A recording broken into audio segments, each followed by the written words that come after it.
let's take a look at the two types of science. There's empirical science, and then there's forensic science. Empirical science studies the present, whereas forensic science studies the past. Empirical science determines or discovers how things operate, whereas forensic science discovers how things originated.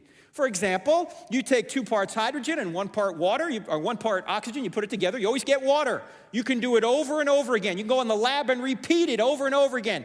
Empirical science is repeatable, but forensic science is not repeatable. You can't go resurrect Ron Brown and Nicole Brown Simpson, or Ron Goldman and Nicole Brown Simpson. You can't resurrect them and witness the murders over and over again. It's a one-time historical event. So if you want to figure out scientifically what happened at the O.J. Simpson murders, you have to be like a detective.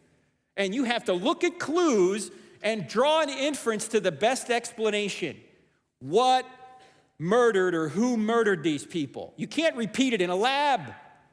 Now, I submit to you that when atheists are out there trying to say that science has disproven God or science shows we don't need God, what they're using is they're using the prestige of empirical science and imposing it on forensic science. In other words, look, we are just so technologically advanced. We have more computing power at our fingertips than existed in the entire world prior to like 1960.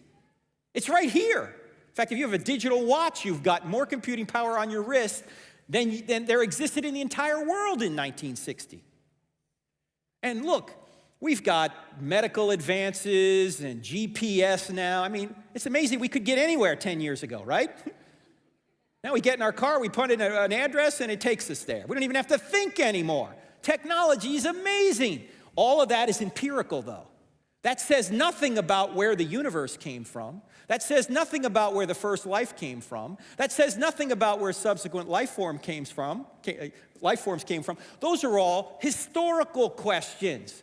Now, do you think that atheists and Christians are arguing over how cell phones work, or how computers work, or what particular treatments treat diseases, certain diseases better? No, we're not arguing over those things. We're arguing over these things. This science is much more secure than this science. This science you can repeat. This science you have to draw inferences.